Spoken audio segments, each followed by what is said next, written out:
نحمده ونصلي على رسوله الكريم اما بعد فاعوذ بالله من الشیطان الرجیم بسم اللہ الرحمن الرحیم رب اشرح لي صدری ویسر لي امری واحلل عقدۃ من لسانی یفقهوا قولی۔ میری تمام ساتھیوں کو نہایت ادب، احترام اور میری محبت کا سلام۔ قال عز وجل فی القرآن المجید کل عبادی الذین آمنوا، کہہ دیجئے میرے ایمان والے بندوں سے، یقیم الصلاۃ، کہ وہ نماز کو قائم کریں، وَيُنْفِقُوا مِمَّا رَزَقْنَاهُمْ، اور وہ خرچ کرے اس میں سے جو ہم نے انہیں رزق دیا، سرًا وعلانیہ، پوشیدہ بھی اور ظاہر بھی، چھپا کر بھی اور اعلانیہ بھی۔ کب کریں؟ من قبل ان یأتی یوم لا بیع، اس سے پہلے کہ ایک ایسا دن آ جائے جب کوئی تجارت یا خرید و فروخت نہ ہوگی، فیہ، اس دن میں، ولا خلال، اور نہ ہی کوئی دوستی کام آئے گی۔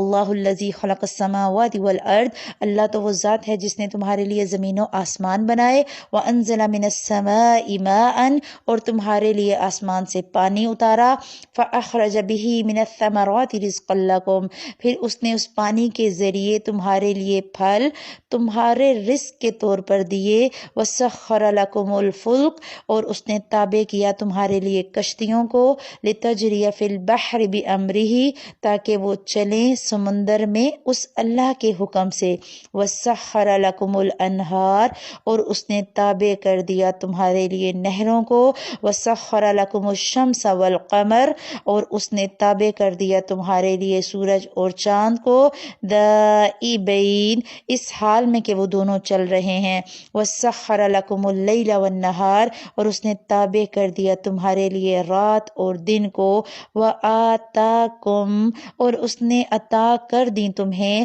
من کل ما سألتموہ، ہر وہ چیز جو تو نے اس سے مانگی، جو اس کا تم نے اس سے سوال کیا۔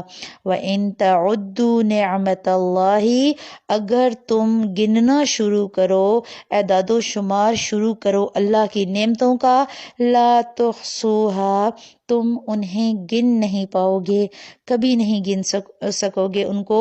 ان الانسان، بے شک انسان، لظلوم کفار، البتہ بڑا ہی ظالم ہے اور بڑا ہی ناشکرا ہے۔ اللہ سبحانہ وتعالیٰ کی نعمتیں آپ اور میں نہ گنتی میں لا سکتے ہیں اور نہ شمار میں لا سکتے ہیں۔ تو اللہ کی اس نعمت اور بڑائی کے ساتھ آج کا سبق شروع کرتے ہیں کہ الحمدللہ اس نے ہمیں ایمان کی دولت سے نوازا، ہمیں الحمدللہ امت محمدیہ میں ڈالا۔ اس سے بڑی خوش قسمتی آپ کی اور میری نہیں ہو سکتی۔ ہم پڑھ رہے تھے میدان حشر کا احوال کہ فرشتے آسمان سے اترنا شروع ہوئے، فرشتے آسمان سے اترتے جاتے اور دائرہ در دائرہ ہاتھ باندھے مؤدب انداز میں کھڑے ہو جاتے۔ ہر لمحہ ان کی تعداد بڑھتی جا رہی تھی۔ اس دوران میں لوگوں کی چیخ و پکار بھی تھم چکی تھی۔ ہر شخص پھٹی آنکھوں سے ٹکٹکی باندھے اسی سمت دیکھ رہا تھا۔ اب فضا میں بس کچھ سرگوشیوں کی سرسراہٹ باقی رہ گئی، اور اس کی وجہ یہ تھی کہ ہر شخص اپنے برابر والے سے پوچھ رہا تھا، کیا ہو رہا ہے؟ مجھے قدرے اندازہ تھا کہ یہ کیا ہو رہا ہے، پھر بھی میں نے صالح سے وضاحت چاہی۔ اس نے حسب توقع جواب دیا، حساب کتاب شروع ہو رہا ہے، بارگاہ اقدس کا دربار سجایا جا رہا ہے، یہ اس کا پہلا مرحلہ ہے۔ فرشتے مسلسل اتر رہے ہیں اور کافی دیر تک اترتے رہیں گے۔ اس کے بعد سب سے آخر میں حاملین عرش کے فرشتے اتریں گے۔ تو تم ان سے مل چکے ہو، وہ اس وقت 4 تھے، اب 4 مزید ان میں شامل ہو جائیں گے، کل 8 فرشتے عرش الہی کے ساتھ نازل ہوں گے۔ عرش الہی، میں نے زیر لب ان الفاظ کو دہرایا۔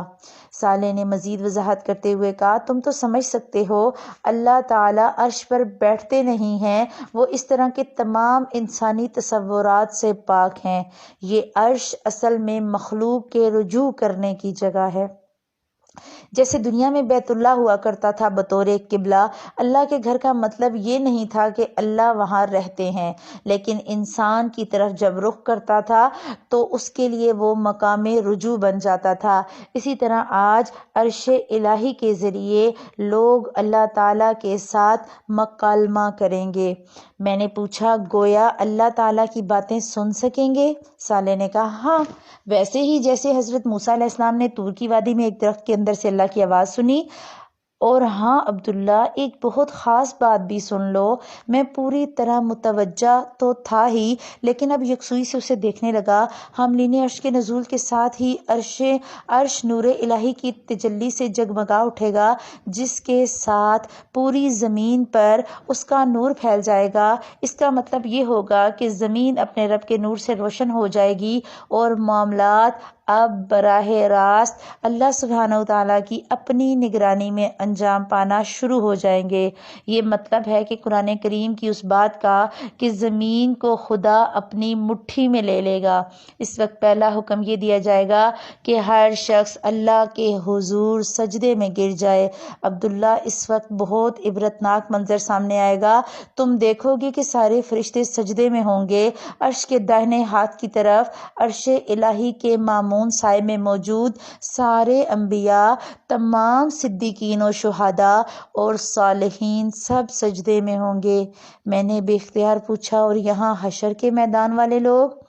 اہم اور عبرتناک بات تو یہی ہے، یہاں موجود کوئی کافر، کوئی منافق، خدا کا نافرمان اور مجرم سجدے میں نہیں جا سکے گا۔ اللہم انی اعوذ بک من عذاب الحشر، اللہ ہمیں حشر کے عذاب سے بچائے۔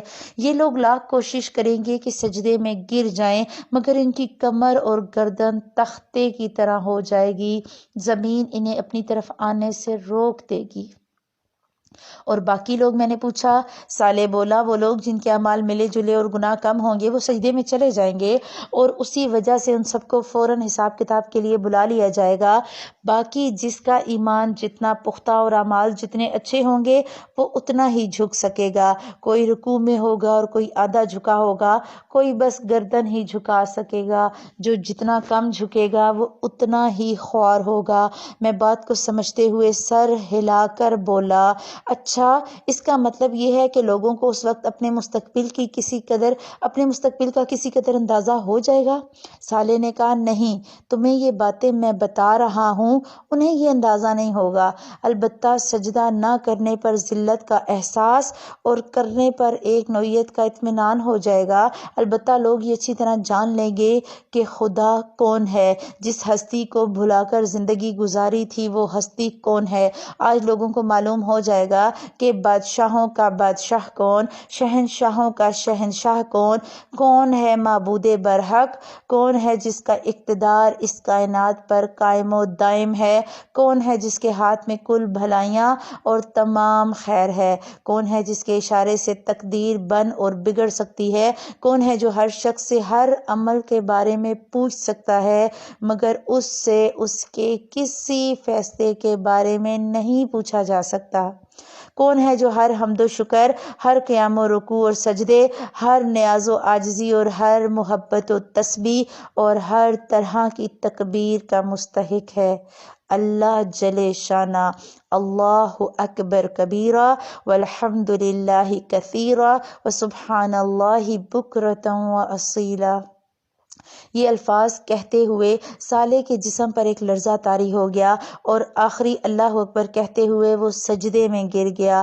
اسی لمحے مجھے محسوس ہوا کہ زمین پر ایک خاص نوعیت کی روشنی پھیل چکی ہے، ماحول ایک خاص قسم کے نور سے جگمگا اٹھا ہے، اس کے ساتھ ہی کانوں میں فرشتوں کی تسبیح و تحلیل، حمد و شکر اور تمجید و تکبیر کی صدائیں آنے لگیں۔ مجھے اندازہ ہو گیا کہ عرش الہی کی تجلیات سے ماحول منور ہو چکا، مگر میں اس پورے عمل میں نظر جھکا کر کھڑا تھا۔ ڈر کے مارے میں نے عرش کی طرف دیکھنے کی کوشش بھی نہ کی۔ کچھ دیر نہ گزری تھی کہ میرے کانوں میں جبرائیل امین کی مانوس مگر انتہائی بارعب آواز بلند ہوئی، اور آواز تھی لمن الملک اليوم، آج کے دن بادشاہی کس کی ہے؟ اور جواب میں سارے فرشتے پکار اٹھے للہ الواحد القہار، آج تو تنہا غالب رہنے والے اللہ کی بادشاہی ہے۔ جبرائیل امین نے یہ سوال بار بار دہرایا اور ہر بار فرشتے بآواز بلند یہی جواب دیتے رہے۔ اس عمل نے میدان حشر میں ایسا حشر برپا کر دیا کہ دل لرزنے لگے۔ آخر کار ایک صدا بلند ہوئی، رحمان کے بندے کہاں ہیں؟ پروردگار عالم کے غلام کہاں ہیں؟ اللہ جل جلالہ کو اپنا معبود، اپنا بادشاہ اور اپنا رب ماننے والے کہاں ہیں؟ وہ جہاں بھی ہیں خداوند سارے جہان کے رب کے حضور سجدہ ریز ہو جائیں۔ یہ سننا تھا کہ میں کچھ دیکھنے کی کوشش کیے بغیر سالے کے برابر سجدہ ریز ہو گیا۔ میدان حشر میں ایک دم خاموشی چھا گئی، ایسا سناٹا تھا کہ سوئی زمین پر گرے تو اس کی آواز بھی سنائی دے جائے۔ میں نے سجدے کے عالم میں جتنی عافیت اس لمحے محسوس کی، زندگی میں کبھی محسوس نہ کی۔ دوسروں کا تو مجھے پتہ نہیں کہ وہ سجدے میں کیا کر رہے تھے، مگر میں اسی لمحے زاروں قطار اللہ سبحانہ وتعالیٰ سے معافی و درگزر کی درخواست کر رہا تھا۔ نہ جانے کتنی دیر تک ہو کا یہ عالم طاری رہا۔ اس کے بعد ایک صدا اچانک بلند ہوئی، هو اللہ لا الہ الا ہو۔ مجھے پہلے بھی اس کا تجربہ تھا کہ حاملین عرش کے اس اعلان کا مطلب مخاطبین کو یہ بتانا ہے کہ اب صاحب عرش کلام کر رہا ہے۔ آواز آئی، میں اللہ ہوں، میرے علاوہ کوئی معبود نہیں۔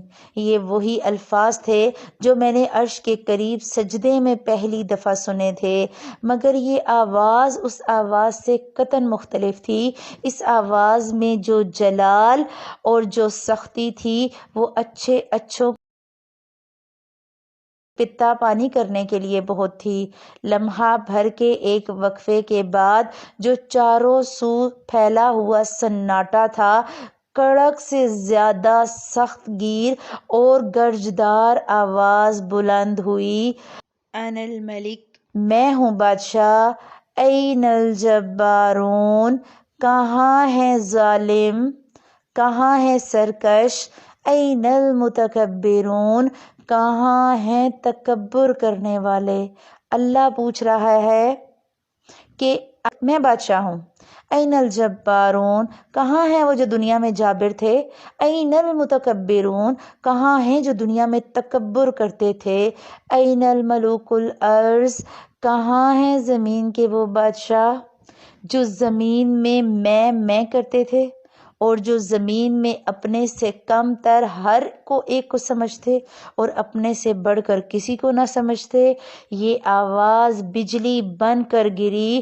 لوگوں نے اس بات کا جواب تو کیا دینا تھا، ہر طرف رونا پیٹنا مچ گیا۔ اس آواز میں جو سختی، رعب اور ہیبت تھی، اس کے نتیجے میں مجھ پر بھی لرزہ طاری ہو گیا۔ مجھے زندگی کا ہر وہ لمحہ یاد آ گیا جب میں خود کو طاقتور، بڑا اور اپنے گھر میں ہی صحیح خود کو سربراہ سمجھتا تھا۔ اس لمحے میری شدید ترین خواہش تھی کہ زمین پھٹے اور میں اس میں سما جاؤں۔ میں کس طرح خدا کے قہر کے سامنے سے ہٹ جاؤں۔ انتہائی بے بسی کے عالم میں میرے منہ سے یہ الفاظ نکلے، کاش میری ماں نے مجھے پیدا ہی نہ کیا ہوتا۔ اس کے ساتھ ہی میرے دل و دماغ نے میرا ساتھ چھوڑ دیا اور میں بے ہوش ہو کر زمین پر گر گیا۔ اب آپ اور میں، ہم نے اپنا محاسبہ کرنا ہے کہ اگر میں اپنے گھر میں سربراہ ہوں، یہی بات میں نے پہلے کی اور اسی کو میں ریپیٹ کر رہی ہوں کہ اگر آپ اور میں اتھارٹی رکھتے ہیں، اللہ پوچھے گا کہ اگر میں نے بادشاہت دی تھی، میں نے گھر میں اتھارٹی دی تھی، تو پھر تم جبار کیوں بن گئی، پھر تم متکبر کیوں بن گئی؟ جب آپ ایک برانڈڈ سوٹ پہن کر اور لچک کر اور مٹک کر جاتی ہیں ایک ایسے فنکشن میں ہیں جہاں آپ کسی انسان کو انسان نہیں سمجھتی، یا جب آپ بات کرتی ہیں اور آپ کو لگتا ہے کہ آپ سے زیادہ اچھی ٹون میں کوئی بول نہیں سکتا، تو پھر آپ تکبر میں ہیں، آپ متکبر ہیں۔ اللہ پوچھے گا این الجبارون این المتکبرون، کہاں ہیں وہ جو دنیا میں کہتے تھے میرے جیسا تو برانڈ کوئی نہیں پہن سکتا، میرے جیسے تو کام کاری کوئی نہیں سکتا، جو کوالٹی مجھ میں ہے وہ تو شاید کسی میں ہے ہی نہیں، میں یہ تو میں وہ، آپ کی اور میری میں، اس میں کو اللہ پوچھے گا کہاں ہیں وہ سارے، کہ میں نے دی اتھارٹی کے گھر میں انصاف کرو، تو کیوں نہ انصاف کیا؟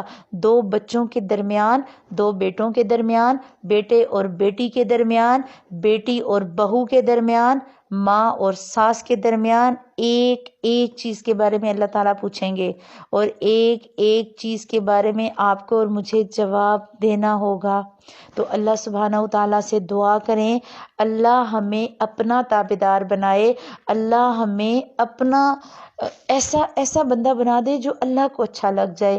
ایک دفعہ دل سے اپنے تمام گناہوں کی اللہ سے معافی مانگیں، اللہ سے مانگے اللہم اغفر لی، اے اللہ تو بخش دے مجھے، کیا بخش؟ خطیئتی، تو میری خطائیں بخش دے، وجہلی، میری جہالت بھی بخش دے۔ کتنے کام ہوتے ہیں نا جو ہم جہالت میں کر دیتے ہیں، علم نہیں ہوتا۔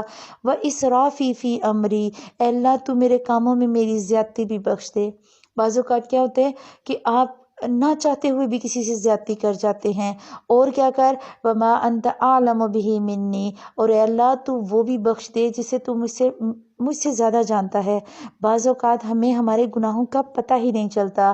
اللہم اغفر لی ہزلی، اے اللہ میرے ہنسی مذاق میں کیے ہوئے گناہ بخش، وہ جدی و خطائی، اور سنجیدگی میں بھی اور بھول کر کیے ہوئے، وہ عمدی، اور عمدن کیے ہوئے، جان بوجھ کر کیے ہوئے، وہ کل ذالک عندی، اے اللہ میرے اندر یہ سارے عیب موجود ہیں، آج میں تیرے سامنے اپنے سارے عیبوں کا اقرار کرتی ہوں، آج کے دن تو مجھے بخش دے، تاکہ جب قیامت والے دن تو مجھے پکارے تو کم از کم میں اس کیٹیگری میں نہ آؤں، میں تیرے سامنے سجدہ کر سکوں۔ اے اللہ مجھے اتنی توفیق دینا کہ میں دنیا میں سجدہ کروں، آخرت میں اور حشر میں سجدے کی توفیق اسی کو ملے گی جو دنیا میں اپنی پیشانی اللہ کے آگے جھکاتا ہوگا۔ اور یہ صرف فزیکل سجدہ نہیں ہے، یہ اطاعت کا سجدہ بھی ہے کہ آپ نے اور میں نے اللہ کے حکم پہ سر کو جھکانا ہے، اور وہ ضروری نہیں کہ آپ نماز میں جھکائیں۔ آپ 5 وقت نماز پڑھتی ہیں اور آپ انسان کو انسان نہیں سمجھتی، تو آپ نے کہیں نہ کہیں اس حق کو ادا نہیں کیا جو اللہ نے آپ کو کہا تھا۔ اگر آپ اور میں تہجد بھی پڑھتے ہیں اور ہم ہر اپنے آنے والے ارد گرد کے ماحول کے لوگوں سے، اپنے نوکروں سے، اپنی ماسیوں سے آپ بات کرتی ہیں، تو ایسے لگتا ہے کہ آپ بات کرتے ہوئے انہیں ان کی اوقات یاد دلا دیں گی، تو پھر اس کا مطلب ہے آپ نہیں جھکیں۔ پھر اللہ آپ کو پوچھے گا این الجبارون، کہاں ہیں وہ جو جابر تھے، وہ جو گھر کی ماسی کو بھی سکون سے نہیں بیٹھنے دیتے تھے، حالانکہ وہ پیسے دے کے کام کرواتے ہیں، لیکن پھر بھی ہمارا رویہ ہمارے ملازموں کے ساتھ، ہمارے نوکروں کے ساتھ، آفیسز میں ہمارے کلیگز کے ساتھ، ہمارے انڈر کام کرنے والے امپلائیز کے ساتھ، ہر لیول پہ آپ نے اور میں نے اپنے آپ کو بچانا ہے، ہر لیول پہ آپ نے اور میں نے ان 3 چیزوں سے بچنا ہے کہ ہم نے کسی سے ظلم نہیں کرنا، ہم نے کہیں پر تکبر نہیں کرنا، ہم نے کہیں خود سے نہیں اکڑنا، ہم نے جھکنا ہے۔ اللہ سبحانہ و تعالی ہمیں بہترین طریقے سے اپنا فرما بردار مومن بنائے۔ سبحانک اللہم و بحمدک، نشہد ان لا الہ الا انت، نستغفرک و نتوب الیک۔